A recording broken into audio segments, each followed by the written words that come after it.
That is the name of the program. My name is Erik Nagel, E-Rock Radio on the Twitter and the Instagram.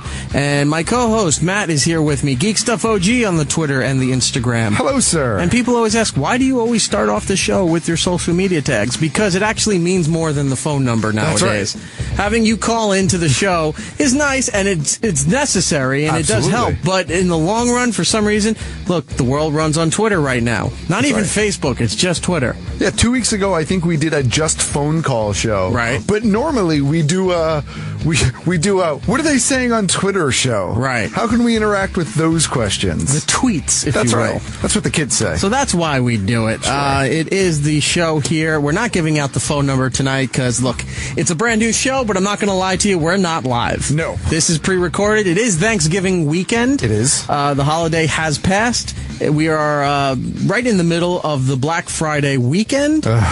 That started, didn't even start on Black Friday, on which it was named. It started, I think, Monday.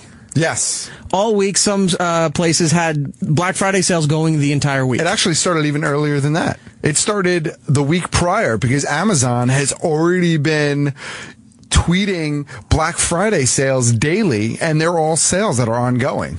Why? Because why not take advantage of a name that people recognize to offer you stuff that's been marked up so they can mark it down? Now, I would understand. No, I don't understand this, but I would understand it if it was an actual retail store doing it, where their stores had, daily Black Friday. Sure. 2 weeks leading up, because they got to compete with the internet somehow. Sure. But the internet has sales all the time. Yep. Plus, they have Cyber Monday, which is coming up. Yep. And that's when you're supposed to do your online Black Friday sales. Because online sales tick up every year, and why not, if you're Amazon, take advantage of it as much as you can and put the final nail in the coffin So of it's Best Buy. So they're going with the theory of Christmas stuff always sells, so let's just start it right before the kids go back to school in August. More or less. Back to school starts in May. How much Christmas and Christmas Hanukkah starts in stuff do August. you need? Well, Hanukkah. Does anybody really buy Hanukkah stuff? Jews buy Hanukkah stuff. Do you know that there's a version of Elf on the Shelf for Hanukkah now? I don't know what it's called. It's not Hanukkah Harry, but there is a version of like that Elf on the Shelf concept. Get out. That is Hanukkah related. I want to say I saw it at Target, or it might have been CVS. It might have been both. But yeah, it's the Jewish equivalent of Elf on the Shelf. I can't remember what it's called, but I saw it and I was like, wow, that's really kind of funny. There's Mensch on a bench. That's it. Mensch on a bench, I think it might be. Wow, that doesn't look racist. If you want to look on the Google there and look the Mensch, MENSCH, on a bench. I'm pretty positive I saw that at Target. So how bad can it be? A new Hanukkah family tradition. See? And it comes with it looks like a cutout. What is that? I can't see what's next to them there under their Jewish candelabra. What's the thing on the bottom? Can't really see it. It's not a candelabra, first of all. It's a menorah. And I'm not sure. I think it's just part of the cutout, to be quite honest with you. Okay, so that's not something that applies to the holiday then. I don't think so. Okay, because I didn't recognize it. So yeah, look up Mensch on the bench. That is horrible. I can't imagine that's going to go over very well. But now I will go to the store and look for that specifically. It is Black Friday. We're in the middle of the big craziness that people go through with Black Friday, which is, I guess, the official start of the holiday shopping season. That's right. I don't get Black Friday anymore because they used to have it open at midnight on Thanksgiving, where they'd have what they called doorbusters. Right. So you'd go there and you would get the Xbox for $100. You would go there and get VCRs for VCRs. A few years ago, this was a big story. Some lady got trampled to death for a VCR. Oh, I don't doubt it. For like $10, or the Keurig coffee machine, which one year, I went and bought a $160 Keurig machine for 90-something bucks. Right. And it was a good deal. Good I for went. you. And plus I went online for the experience. I did it for a couple of years just to take it in and be part of it and see the craziness that goes on. Never again. I haven't done it in a few years now. I worked retail. Yeah. I have no interest in ever going into a store on Black Friday. None. No. They forced you to I work? worked it for years. Of course. When did you have to go in? I went. Were you there for the midnight opening? I was not there for the midnight opening. No, I actually went in for 4 a.m. So I did I would do from 4 a.m. to I guess noon, whatever an 8-hour shift is, or On Thanksgiving? no, on Black Friday. Oh, okay. No. When I worked retail, luckily stores weren't open on Thanksgiving then. But I always worked Black Friday, and I would go in at 4 a.m. till noon or till 1 p.m.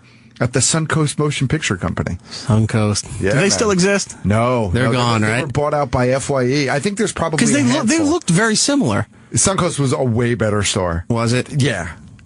But anyway. that's neither here nor there. But now every store is opening up earlier than midnight. Then it was 6 o'clock. Right. And now, in order to do that, people would have to not do Thanksgiving dinner at all because they'd have to come to work to set up for the big opening at 6 o'clock. Correct. And there's other stores that are completely open for Thanksgiving because they just don't give a shit anymore. Sure. It's not about their employees or family. It never was, but they don't even pretend to have the courtesy of doing that. Can I share a story, though? I did work retail in a Starbucks on Thanksgiving once. Okay. And I remember distinctly working Thanksgiving. I was there early in the morning, and a dude came in, and he's like, I want my latte and I want my whatever bacon sandwich or whatever horse shit. And he goes, I really can't believe you guys are open today. I can't believe you're here today. And I looked at him, and I know that this is cliche and people have said this, but the truth is I looked at the guy, right? And I was like, I'm here because you're here. If you didn't come, then we wouldn't have to be here. Right, so all the people that bitch about Thanksgiving, stores being open on Thanksgiving, but Right. thousands and thousands and thousands of people go. Yeah. If they didn't go, then there would be no reason for the stores to open, and then that would solve the problem. So But there's a demand, and you It's can't never fault the about business. the people that work for the actual stores Absolutely anymore. not. But No. you can't fault the business for trying to make a buck. You can, because how much is too much? Like, I understand sometimes your projections are down and your sales are down and you got to do something, but you gotta show some sort of humanity towards your employees, because then money drives you to work, but then people are not going to work for a company where they constantly are fucking you over. People need to take a stand. Don't go shopping on Thanksgiving Day. And Which they won't happen. Open. Of course not. So then apply this to something else. Just so people know, we're not shitting on Black Friday for the sense of, we get why they do Black course. Friday. It's a sales ploy. It makes sense. And besides, what are you going to do the day after Thanksgiving? You got a 3-day weekend, and if you have kids, you're going to go to the mall, Sure. you're going to go to stores, you want to shop and start doing the Christmas stuff, because that's when it really kicks in. If your neighborhood or the malls or anything didn't have their decorations up, they're in full throttle for Black Friday. So you go to try to get the holidays, what is considered the holiday spirit now. Right. So I get why they do that, but doing it on the actual holiday doesn't make sense. Okay. I think that it's a demand issue. People wanted it to be open on Thanksgiving, and so it was. And as long as people continue to shop, it will continue to be open. Okay, but not the retailers, the customers want it to be open, because if you have, some people have their Thanksgiving like 2 o'clock. Sure. My family it's does more that. of a lunch than it is a dinner, but they have the whole thing. So by 6 o'clock, they don't want to be around their family anymore. Sure. They want to get out of the house, so they want to go shopping. So now the store's like, great, we'll open up because there's a demand from people who want to go shopping. But that's not fair to the people who are actually working the stores. But again, the companies and the customers don't give a shit about the people who work the stores. So fuck it, we're going to open up, and sorry that you don't have any time with your family, but we got to make a buck here. Customers treat people who work in retail like shit 365 days a year. Why should Thanksgiving be any different? Well, point being that if you can avoid it next year, don't shop on Thanksgiving. I've worked retail. You've worked retail. I'm sure everybody listening at some point has worked some sort of retail, if not customer service. Right. Give some people a break. Absolutely. I agree. I don't go either day, to be quite honest with you. I don't go Thanksgiving or Black Friday. No. So. And my days of going to Black Friday are done because it's not even the experience anymore. It's not fun. I shop online. It used to be fun just to go, because I know I wasn't trying to get the Xbox for $100. And by the way, if you're dumb enough to fall for that, they maybe only have 20 at a store. Sure. So you're sitting there online with a ticket hoping to get something. They know damn well they only have 20 of them, but they're not going to tell you that. They want you waiting for hours, because then the news crews and stuff will travel out to New Jersey or to Brooklyn or Long Island and say, look at how many people are waiting to get into this Best Buy. Have you seen there's 2 women who have already been online at Best Buy for like a week and a half? At some Best Buy. I don't know what state it's in, but they've already been there for a week and a half. They're camping out. You don't hear from them again. No. They were there online. They were first online. That's the story. The second the door is open, they wait for them to come out. Did you get your gadget? Yes, I did. Great. Back to you in the studio. That's it. And it's done. Yeah. Until next year. That's it. Or the next big retail get. Sure. It's probably an iPhone. Right. I don't want. Anyway, Black Friday sucks. There's no reason to go out. You can just shop online. Cyber Monday, I get there's some good deals. Do that and just enjoy your family and your time off, and don't worry about all that stuff. A lot to do today. We're pretty guest heavy. We are. In place of a regular show. So we've got Monica Potter coming up a little bit later on the show. She is on the show Parenthood on NBC. Right. The adaptation of the Ron Howard movie of the same name. It's in its 7th season, I think, right now. Is it that long? The first 6 seasons are on Netflix if you want to catch up for that. It's actually a good show. It is. It wasn't a show that I sought out to look for, but I happened to watch a couple episodes while somebody else was watching, and I was like, this isn't bad. Yeah. Ray Romano's on it. Oh. Coach. Craig T. Nelson's on it. Nice. He sold me a Coach. So definitely a Dobbs fan. So. Right. So definitely what was the big doofy guy? That was Dobbs. That was Dobbs? Yeah. What's his real name? I don't remember the actor's name. I remember it was, and then Jerry Van Dyke was the other guy who I don't remember the character Okay, name. Coach, I'm sorry I did that. Which way did he go, Coach? Yes, exactly. Which way did he go? And then Jerry Van Dyke was an asshole. And who didn't love Jerry Van Dyke on that show? Right.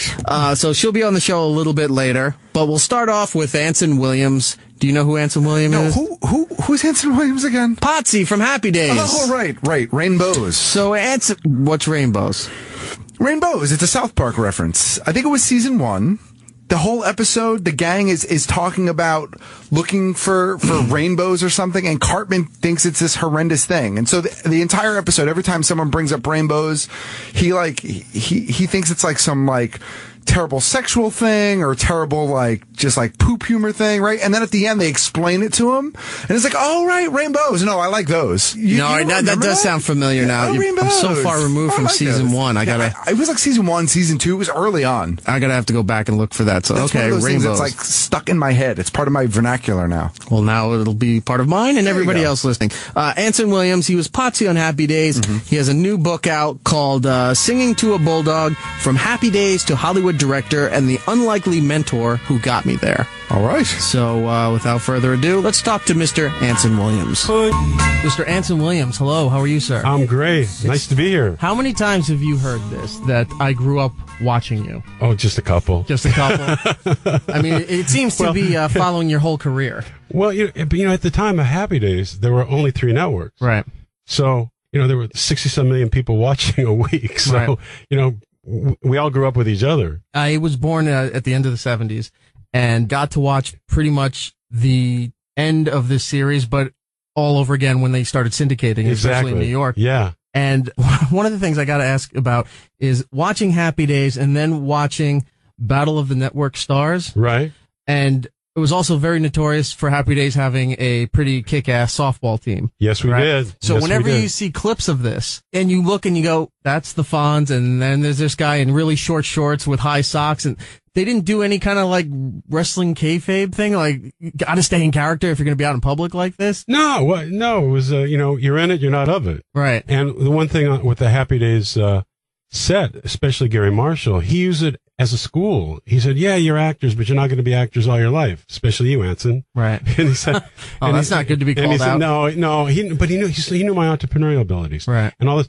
And we used the time to learn so many areas of the business. That's why I'm still directing. Ron's, of course, is huge, and Don Most.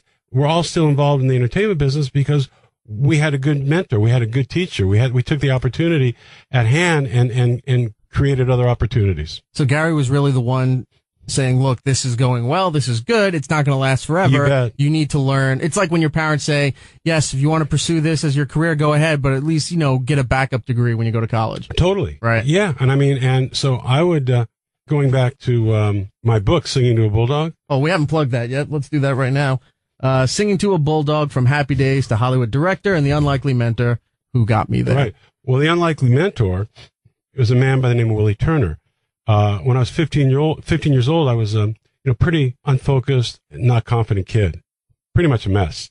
And we weren't rich, so anything you wanted outside of food on the table, you had to go out and earn. So I got a job as an assistant janitor at a department store, Leonard's department store, and my boss was a man by the name of Los Angeles, right? Yeah, Burbank, California. Yeah. My boss was the head janitor. His name was Willie Turner. He was black. He was in his 50s, alcoholic and illiterate. And yet this man had the magic for my life. He's the first person that talked to me, not at me. And he called his janitorial room the talk room. And he had 2 oil drum cans there. And when we weren't mopping or sweeping, he'd be talking. He goes, "You don't look at the mountain, boy. You climbs the mountain." You know, and he said, you got to do something special. I got me a feeling. That's how he spoke. But this man, without this man, I wouldn't be talking to you today. How long did you have interaction with him? 2 years. 2 years. And after those 2 years, I found me. And I moved forward. And I started climbing my mountain. And in terms of Happy Days, in terms of entrepreneurship, early on at Leonard's Department Store, I learned marketing skills. I literally created slogans and things for the store. And I was able to take those skills years later to Happy Days because when the show went on the air, we weren't making a lot of money, not like today. Right. And why should we? No one knew us. But it's becoming hot. And Willie always said, "You move forward, boy. You find opportunity. You go with your instinct." And my instinct was, well, I'm not getting a lot of money here, and I'm looking at the Partridge Family and David Cassidy singing like crazy doing concerts, and the Partridge Family singing like crazy doing concerts. I kind of sing. Maybe I can sell Gary to put a band on the show. So I track Gary down. He's busy. He goes, "I'm busy. Hey, I'm busy. Talk to me later." No. Okay, quick. What is it? So I'm walking with him. I give him the elevator pitch in 90 seconds. "You got girls. You got cars. You need a band on the show." He goes, "Band. Yeah. You sing, right?" He goes, "Yeah." He goes, "You good?" I go, "I'm okay." "Yeah, I like that. I used to be a drummer." "Yeah, Arnold's, Richie sax, Ralphie piano. Yeah, I like that. Good. Yeah, go pick a song with Bobby and yeah, we'll try it out." But you were the only one actually doing something, right? You were the only one. You were singing. Everyone else was faking. Right, exactly. Yeah. But what happened? So he turns back to me and says, "But you're singing to a bulldog." I go, "Why?" He said, "Well, that way, if you're good, I get laughs. If you're bad, I get laughs. You're singing to a bulldog." And sure enough, that first episode, I'm singing one of Willie's favorite songs in life. I'm all shook up, and I'm singing it to a bulldog. But that moment, that song, that time got me a record contract, got me booked all over the world, started doing concert, opened up my life way beyond music. That's why the book's called Singing to a Bulldog, because Happy Days, Jump the Shark came out of Happy Days, right? Jump the Shark is the precise moment when success starts to decline. Singing to a Bulldog is the precise moment when you start to climb. So it's like, what are you doing today? I'm singing to a bulldog. I'm getting that job. Whatever. It's the opposite of Jump the Shark. So because of those, entrepreneurial skills, because of Willie, because of that inspiration, because of giving me that insight, I was able to like add something to that show out of nothing and actually be in charge of something for the first time in my life in show business. I was in charge of that music. I was in charge of picking it. I had a responsibility. Do you know who coined the phrase "Jump the Shark"? He works here. Is that who? Yeah. Why is he still working? I heard they he paid made a ton him of money, fortune. but he also works for the Howard Stern Show. Wow. So he loves what he does. Yeah. I know he made a lot of money, but sometimes it doesn't matter how much money you make. Now it's not a job. Now it's just, this is my hobby, or this is something for me to do. But isn't it great though? He was smart enough to see that, to figure that out. Developed it, made a lot of money, sold the site and everything, made a lot more money. Yeah. And forever in the lexicon of Jump the Shark based off your show. Right. And now hopefully singing to Bulldog is the opposite. When was the last time you saw Willie? I was 18 years old. He died when I was 19 years old. Oh, so we never even got to see your success. And it's so funny. The underlying theme of the book really is never, ever judge anybody by what they look like, whatever. Judge from your heart. He said, someone so ordinary can be extraordinary for your life. And years later, now, all of us, you and I together, we've met famous people, all the glamour, all this, and nobody had the effect of Willie Turner. I wouldn't be here. There would be no stories to tell without Willie Turner. Because even in the book, Singing to Bulldog, there's all these cool stories. Getting kidnapped by the President of the United States daughter. How Happy Days started. How I almost didn't get Happy Days. Meeting Elvis in a parking lot. On and on and on. Crazy stories. And you learned that lesson before even getting into the business, because there's that old adage of be nice to who you meet on the way up, because you'll see them again on the way down. Or you're the only reason you're up is because of them. Right. So this book, it's not story one, story two. It's lesson one, lesson two. Every story, no matter how cool, has a bigger story to it, where I can hopefully bring the reader into talk room to get those same tactile lessons I got. I think it's evergreen, and there's something there for everybody to improve their life, to inspire them. And I wanted them to have those same lessons I did. I wanted to pay Willie forward. So even though there's a great story, it always goes back to a bigger story. And that's the reason I wrote the book. Well, I was just going to ask that too, where you said it was only about a 2-year span where you were working with this gentleman. And then he died when you were 19. So that's about 2 years after that you have left Leonard.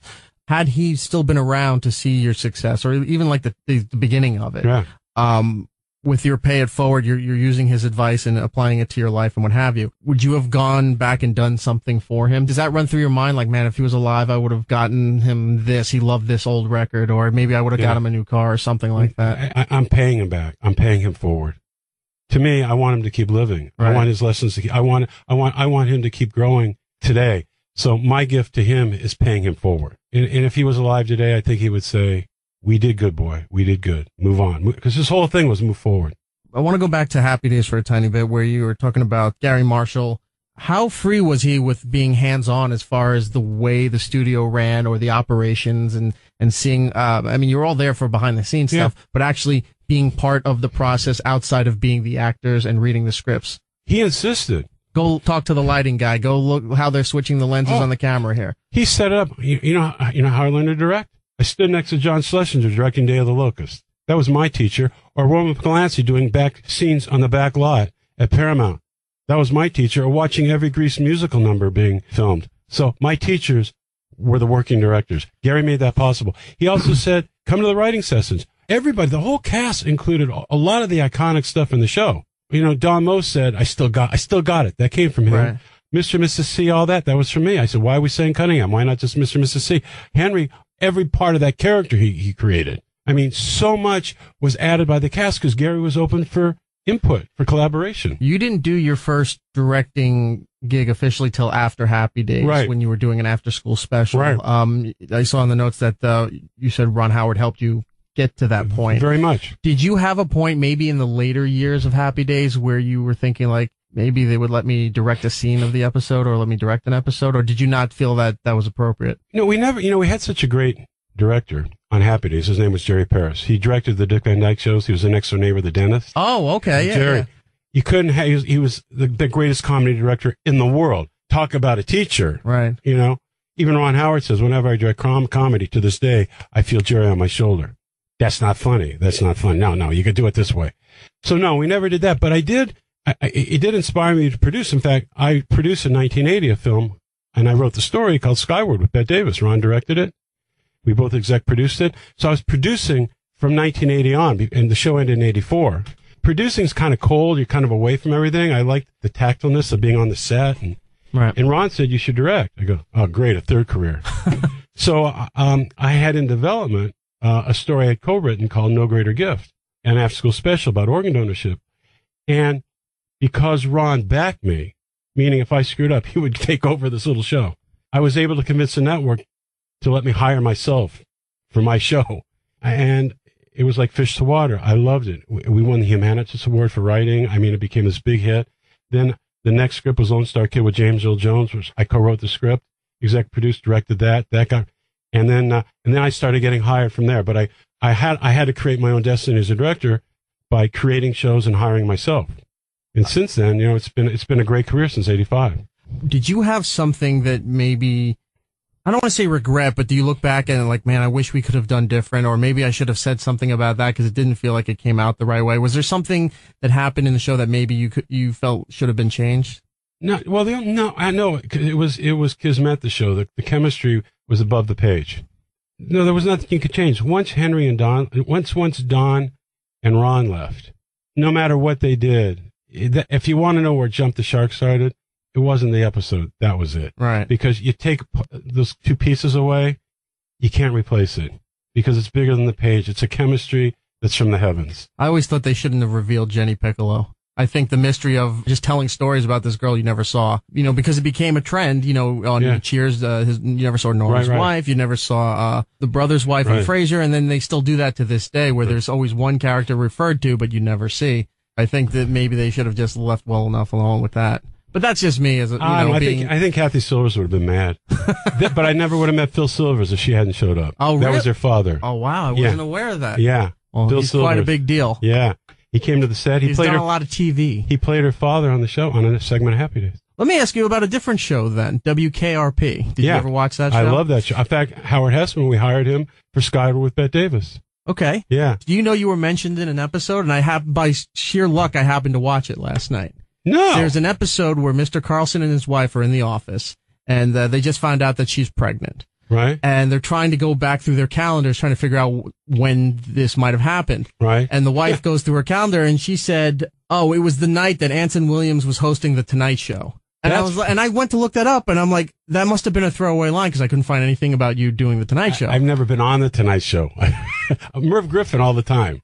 Mike Douglas all the time. Right, yeah. Never I didn't remember show. anything about you on The Tonight Show, so I went looking. I'm like, this had because it was driving me nuts last night when I was prepping for this. But that's why they put it in. Right. They knew it'd drive you crazy. Well, back then nobody had the information at their fingertips to go and look that up. Yeah. They were just like, oh, I guess he did, and I missed the episode. Right. Now I'm googling everything. I'm like, this didn't happen. Right. And then I feel like an idiot. I'm like, oh, it's an old gag. What am I getting so upset that's over? Funny. I didn't know that. Singing to a Bulldog is the book. You can get it on Amazon and wherever books are sold. Yeah, is there an Barnes and Noble, audiobook as well? Not yet, but there you can download it. You can buy the book, or you can go to Barnes and Noble too. You had said about Robin Williams, yes. The Alien episode. Everyone thought was going to be the worst episode ever made. Yeah. And the original actor left or quit or something. Yeah. And Robin came in. Yeah. Who was the original actor? Do you remember? I don't remember. It was a Greek name, and I can't remember. But I know, it was the worst. It's like Eric Stoltz with Back to the Future. Yeah. They got rid of him, and Michael J. Fox came in, and the thing blew up. Well, it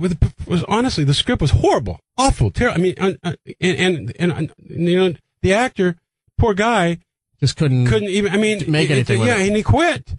And it's Wednesday, and we shoot Friday night. Wednesday's the last day of rehearsal. Thursday's camera blocking, mechanics. Right. Friday you shoot it. And there's nothing. Gary Marshall says, "Does anybody know a funny Martian?" And Al Molinaro goes, "Hey, there's this kid in my Harvey Lembeck improv class, Robin Williams. He's funny." Well, anyway, he comes in. It's Thursday, camera blocking day. The writers are never on the set. I come in late because I'm not in the first few scenes.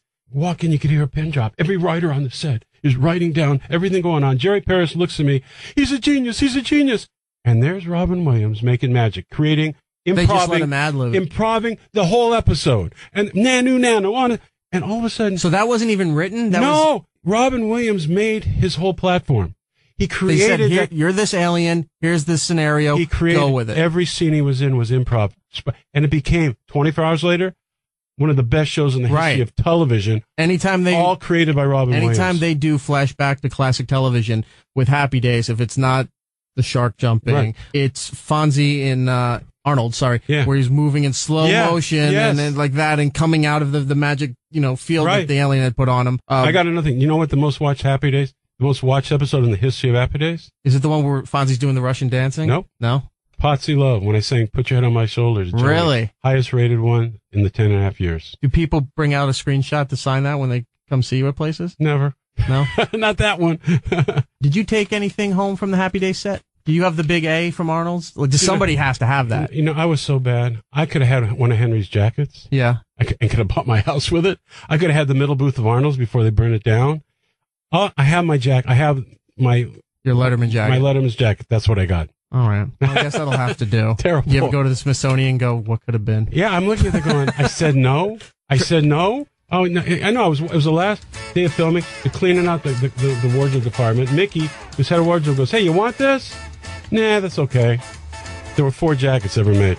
All right, we're out of time. Anson Williams, the book is Singing to a Bulldog from Happy Days to Hollywood Director and the Unlikely Mentor That Got Me There. Mr. Williams, thank you so much. And then on your way out here, if you will, would you sign my Potsy doll? Yes, I will. All right, thank you very much. I'd like to welcome to the program Laszlo. Is this Big Kev's geek stuff? No, please don't. What happened to that guy? He's dead, isn't he? No, Kev's not dead. How come he's not on this channel anymore?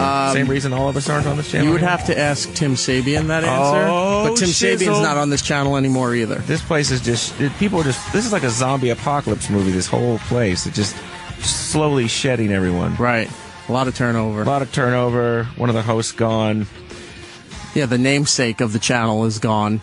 And we had to retool and wonder if we were still employed. Yeah, it's a good look. Yeah. But hey, that's the entertainment industry. Nobody said it was going to be stable. Or fun. Yeah. Well, Laszlo's here. I've known Laszlo for many, many years. I think at some point, we were trying to figure this out. At one point or another, we may or may not have crossed paths at WLIR on Long Island. Yeah, it's true. Right.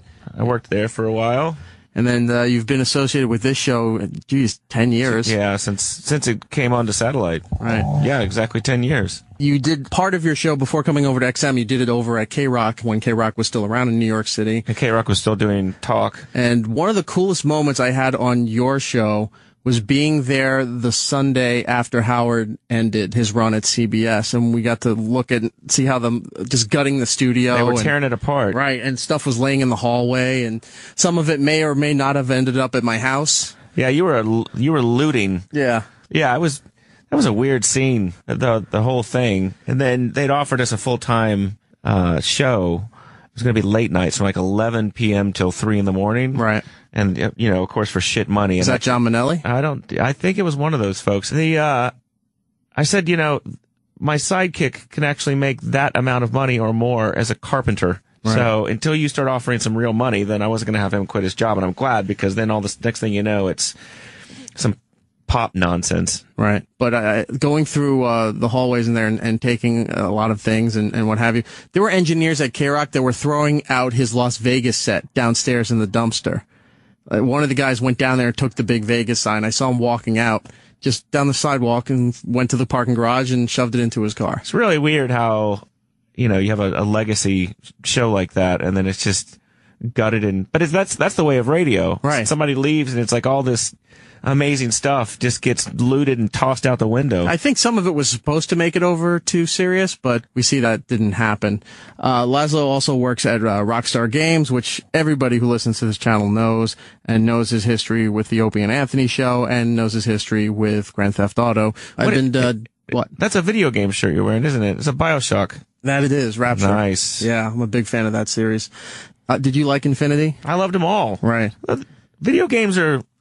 I don't have a lot of bad words to say about games, because games are so much fun to me.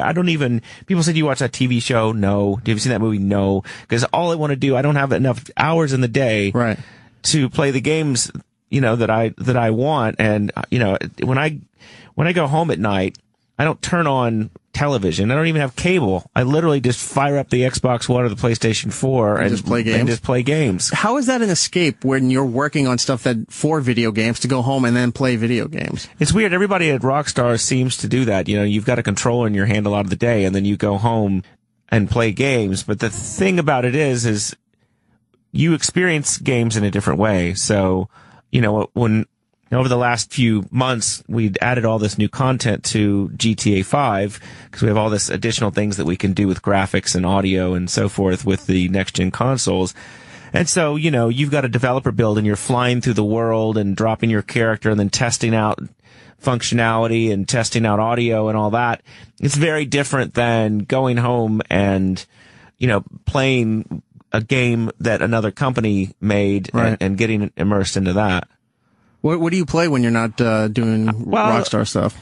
A lot of Vita. I've been playing a lot of Vita lately because I've been on the road. Okay. I love a PlayStation Vita. You doing Minecraft? I haven't. You know what? I'm afraid I'll come across as a pedophile. Yeah. Because everybody I know, their kids play Minecraft. So I'm a bit concerned about going there. But no, with the Vita now, you can do shooters properly because you got the two sticks. You can also transfer your games to and from the PS4 to your Vita. And also, if your chick is watching television, and it's the TV that the PlayStation 4 is hooked up to, you can literally just stream the game from the PlayStation 4 to your Vita, and you can be in the other room, playing Grand Theft Auto 5. And ignoring your chick. Right. But, because before there was lots of fights over, hey, I wanted to play games, and she's like, I want to watch some shitty show.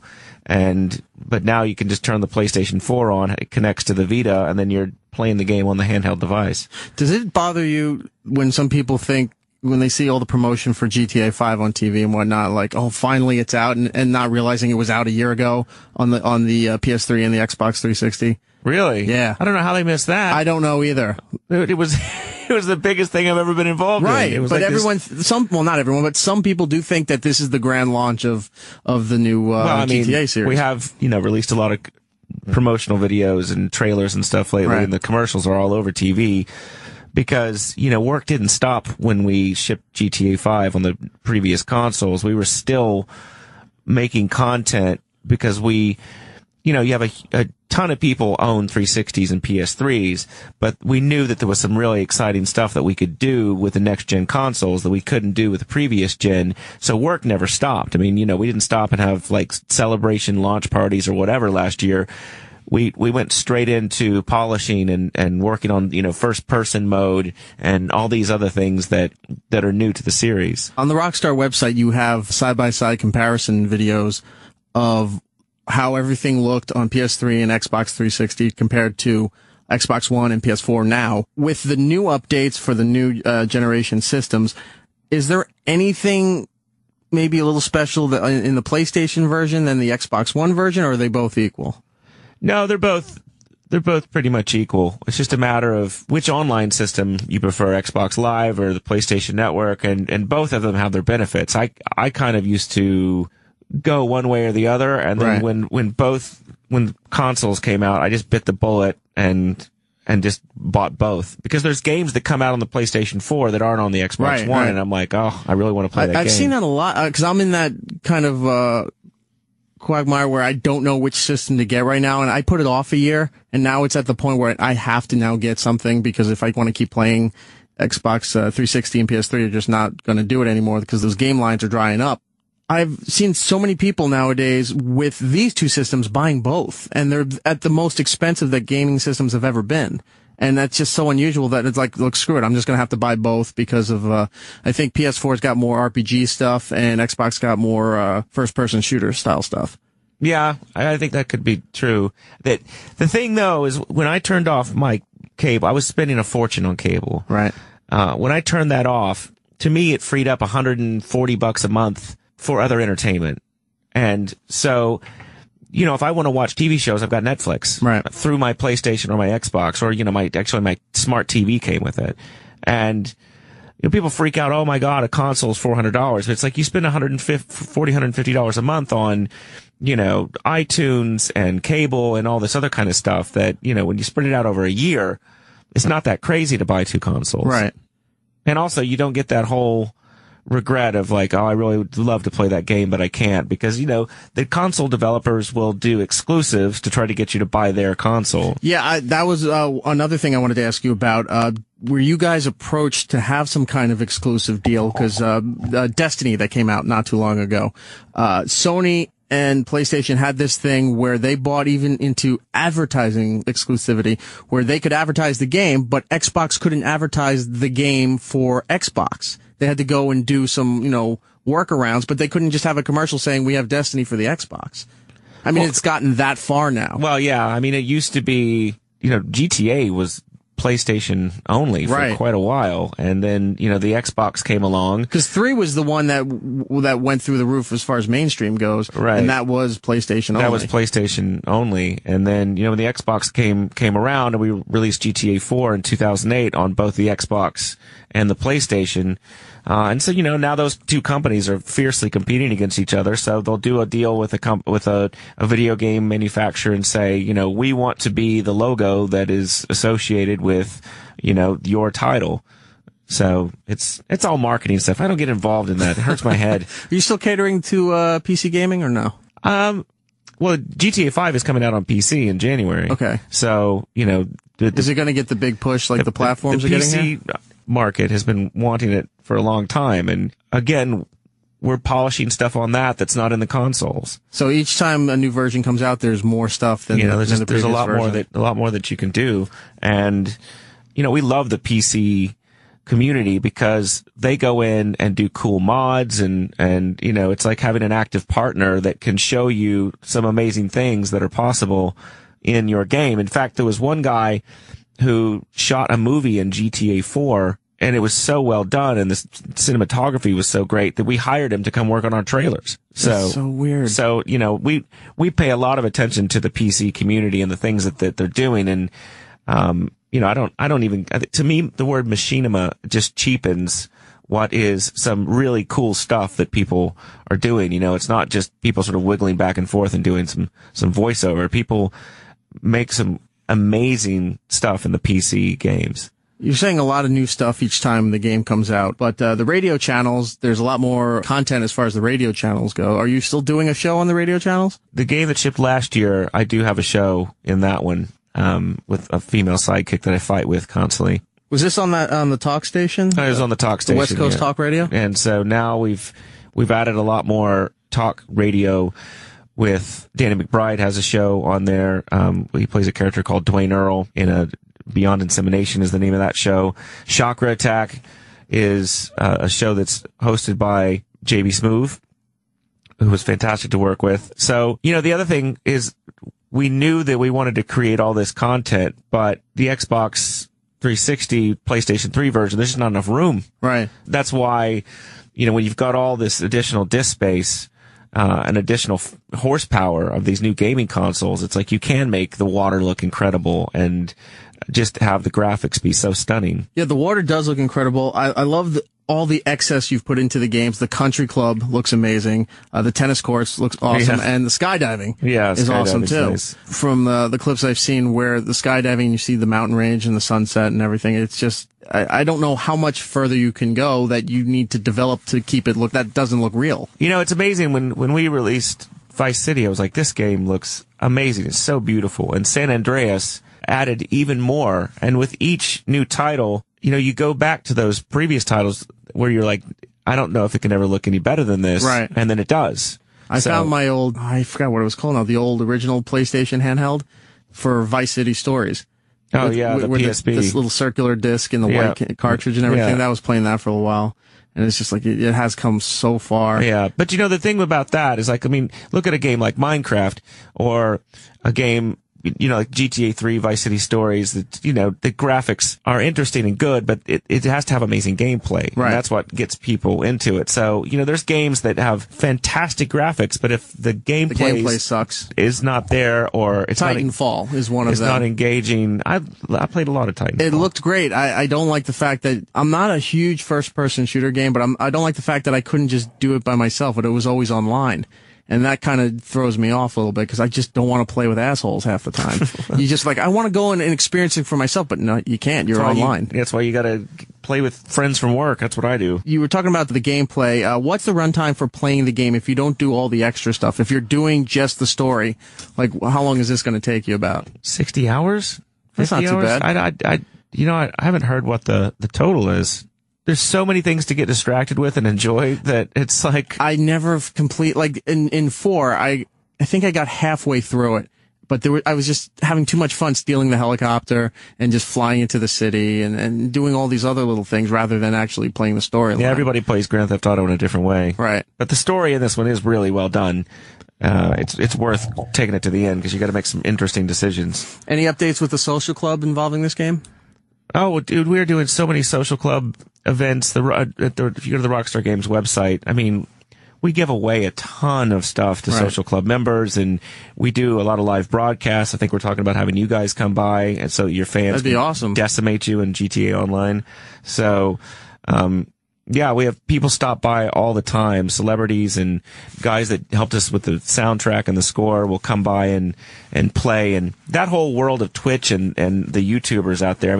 There's YouTubers that we play with that have got, 7.5 million subscribers. And there's more people watching some guys play on YouTube live than there are people watching some network TV shows. It's ridiculous. It's ridiculous. Do you sit there and watch Twitch? I know incorporating it into your business world makes sense, but do you sit there and watch it? You know what I like? I have watched it a few times. I like it when they will play on Twitch and then they always make a synopsis video that has the best moments. Those are great. Those are a lot of fun because you see how people are enjoying your game. You never really know until you put it out there. I know you guys spent a lot of your time, and you're still spending a lot of your time with GTA 5, the updates and online content, all that stuff's still coming. Is there anything in the works outside of the GTA franchise? Are we looking at another Red Dead? Are we looking at something like LA Noire? Anything else in the works? I loved LA Noire. I'm still playing it. Yeah, it's so good. When you create something as big as the world of GTA 5, you hope to do what we did with GTA 4 and have some interesting, tell more stories in it. And with GTA Online, I'll just say that the next couple of months, there's going to be some really interesting stuff coming out. Oh, great. Grand Theft Auto 5 out now for the PS4 and the Xbox One. Laszlo from Rockstar Games, Radio Laszlo on Twitter. Thank you so much, man. I appreciate your time. Thank you. Love coming by. See ya, E-Rock. I am here with Monica Potter from the show Parenthood, which is on Thursday nights, 10 p.m. on NBC. But Parenthood is an amazing show, and it's doing something you just don't see in television anymore. Mm-hmm. You know, it's about a family. It's about the extended family dealing with serious issues, some tragic, some happy issues, like everything that you would go through in a family that doesn't get portrayed anymore without it being too campy around some of these serious issues. One of them is Max and Asperger's, which is the show has gotten a lot of recognition. It's interesting to see, especially that you guys addressed the bullying issue, just for people in general. I know I knew of it. I knew some things about it, but I learned a lot more about it by watching this show. And I agree. I think the bullying issue, especially, I mean, Parenthood does a good job of addressing these issues because they're poignant, they're timely, and you know, it breaks my heart when you see a kid that's bullied. And nowadays, with our, you know, with the media, with the internet, with the Twitter, with all of that stuff that they're exposed to, right? It's, you know, there's much more prevalent. It's a lot more. It's everywhere. You can be cyberbullied, and it's horrible. And the show does a great job tackling some other issues throughout the series here, which I'll get to in a little bit. But I do want to just ask you about getting the job on Parenthood here through the audition process. What was that like? Like, was it nerve-wracking? Did you feel that this might be that you were going to get this role? Did it feel like, 'cause some people say, I knew I had this role. Role was meant for me. It was very quick how it happened. Jason called and said, I really want Monica to do this. I want Monica to play Christina. And we had several conversations, and I was kind of reluctant to go and read with Peter because I didn't want to, quote unquote, play a mom on TV. I don't know. There was some blockade in my head. Did it feel like an age thing? No, it didn't feel like an age thing. I felt like I was worried about how I would handle it for personal reasons. I didn't know that I wanted to uncover certain things about what we would uncover through the series, you know, and dealing with certain things. But it's proven to me to be so cathartic and a huge gift. So when I went up to meet with Peter and read with him, it was just instantaneous that we knew. We just knew. Were you familiar with the movie? Yeah, a little bit. I'd seen bits and pieces. My mom, throughout my lifetime, anytime she's described me to other people, always told me, and I'm forgetting the kid's name in the movie, but always said I was the little kid that got his head stuck like in the railing. Yeah, and with the bucket on his head and eating something he wasn't supposed to. So that movie has forever stuck in my childhood and now my adult life. Yeah. That my mom still to this day describes me as that kid. I love that kid. I mean, I think that's normal. Is that weird? I didn't think it was weird. I don't think it's weird. My mom, I guess, grew to the point where she realized, okay, this isn't weird. This is just what he does. No, you embrace it, and that's what kids do.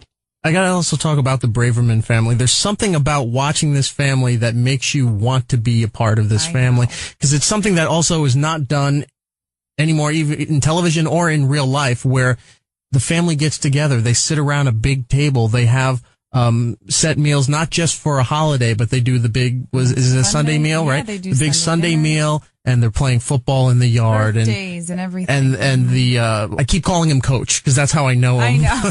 But, you know, and Coach is looking to sell the house, and the big thing keeping them from doing so is the meals in the backyard and you know, trying to keep up the tradition within the family there.